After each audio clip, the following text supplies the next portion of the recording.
Good morning, and welcome to your morning cereal.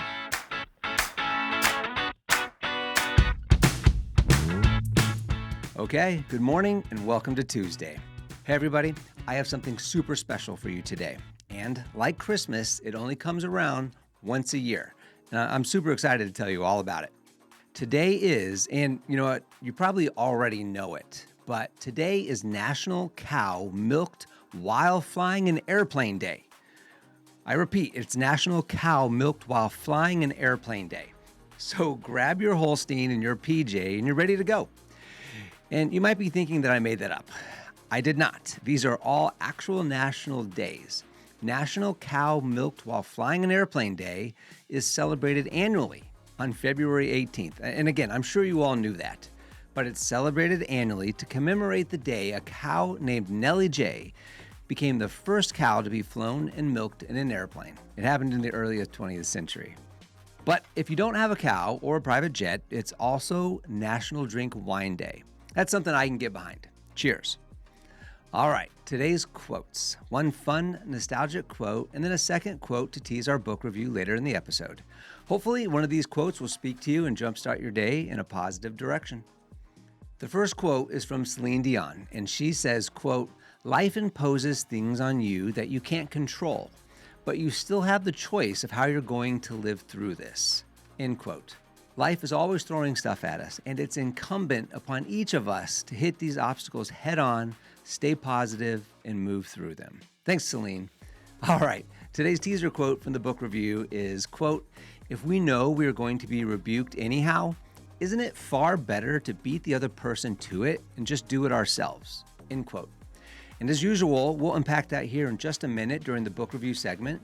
But first, let's jump into our usual dose of fun and historic facts from this day in history. And today's news facts and birthdays are for February 18th. We're going to start all the way back in 1885, and that's when Mark Twain first published Adventures of Huckleberry Finn in the United States. Then in 1898, Enzo Ferrari was born. He's the Italian race car driver that would go on to found the Ferrari Car Company in 1947. Then in 1930, the planet of Pluto was discovered by a 24-year-old American with no formal training in astronomy. Then in 1977, the space shuttle took off on its maiden flight, the Enterprise, and it was mounted on a Boeing 747 shuttle carrier aircraft. However, the first free flight of the space shuttle took place on August 12th in the same year of 1977.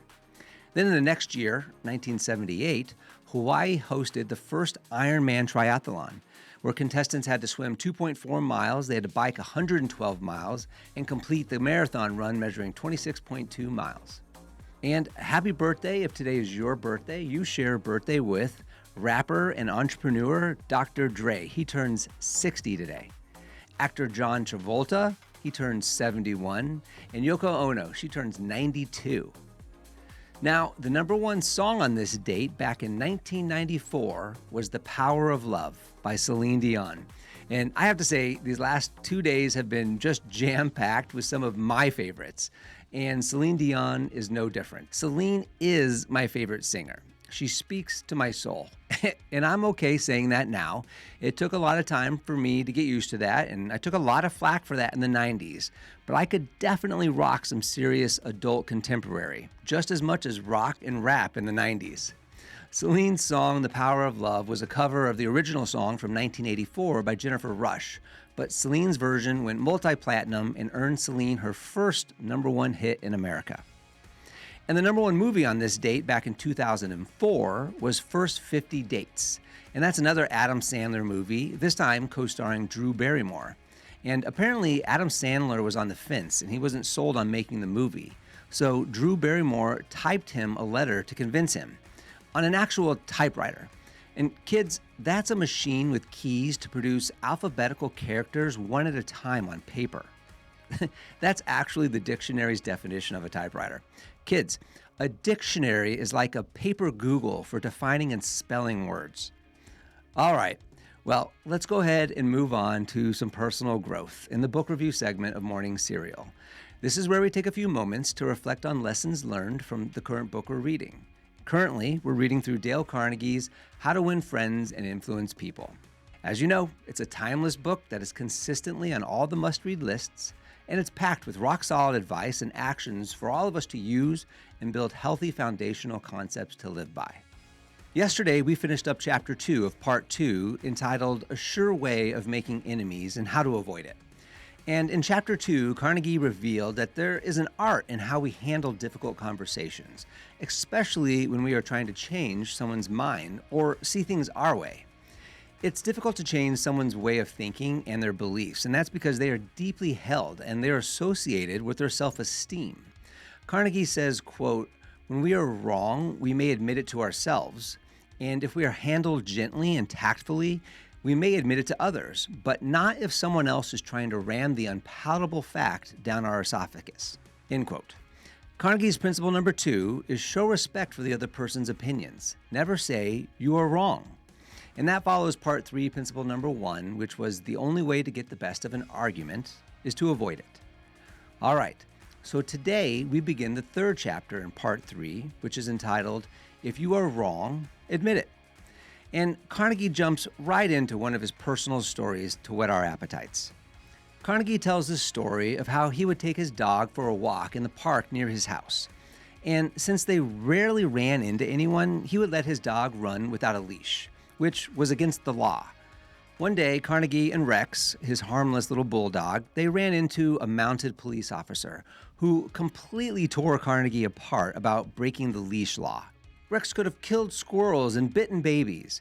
And the police officer said that if he caught Carnegie and Rex again without a leash, Carnegie would have to take it up with the judge. The policeman left Carnegie with just a verbal whipping. Well, Carnegie and Rex tried the leash and muzzle for a few days, but neither liked it, so they chanced the walk the next day without a leash and a muzzle.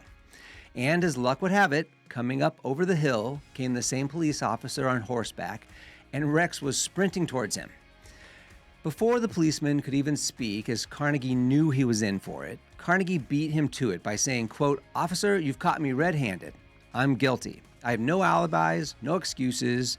You warned me last week that if I brought the dog out here again without a muzzle, you would find me." End quote.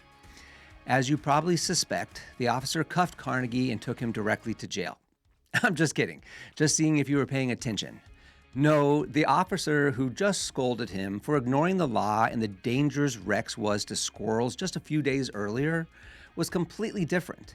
The officer said that he understood the temptation, that there weren't many people out there and maybe they should just go run on the other side of the hill where he couldn't see them, and they'd all just forget about it. What was the difference, and what's Carnegie's point? Well, it comes back to people want to feel important, and the policeman was no different. Carnegie says, quote, "So when I began to condemn myself, the only way he, the policeman, could nourish his self-esteem was to take the magnanimous attitude of showing mercy," end quote. Instead of fighting with the policeman, Carnegie shot that down by immediately saying the policeman was right and that he, Carnegie, was in the wrong. Carnegie says, quote, "If we know we are going to be rebuked anyhow, isn't it far better to beat the other person to it and do it ourselves? Isn't it much easier to listen to the self-criticism than to bear the condemnation from alien lips?" End quote. It reminds me of a story I had once, and it was only once, never before had it happened, and never again, I promise, but I once rolled through a stop sign on the way home from a kid's soccer game. And I should have known better because this particular neighborhood is constantly patrolled by multiple policemen. Well, as soon as I rolled through the stop sign, a cop pulled out with his lights right behind me. And luckily for me, there was an immediate right into a parking lot that I turned into right away. In fact, I knew I was caught immediately, and I began turning in almost before the policeman turned on his lights to pull me over. Similar to Carnegie, the cop was almost laughing when he came to my window because of how quickly I pulled over, knowing that I was caught red-handed.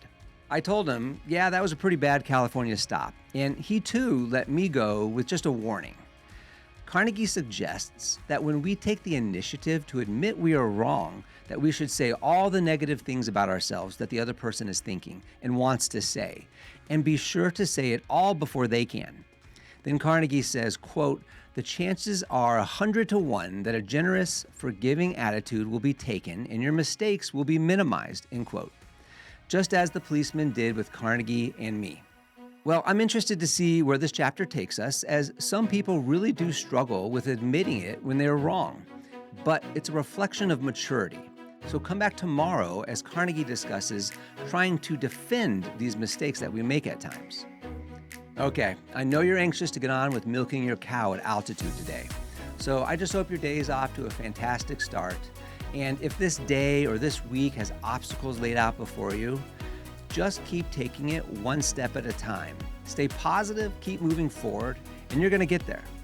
Thanks for joining us today. We'll see you back here tomorrow, and have a fantastic day.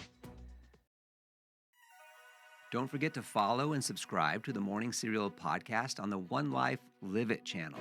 You can find more episodes and videos by visiting our YouTube channel and the website at Sean Inglis and at SeanInglis.com, where you can also follow our other podcasts, the Mr. and Mrs. Inglis podcast and the Life Happens podcast.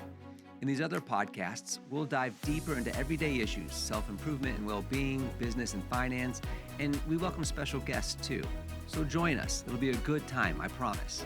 Thanks again for listening. Have a fantastic day, and we'll see you tomorrow.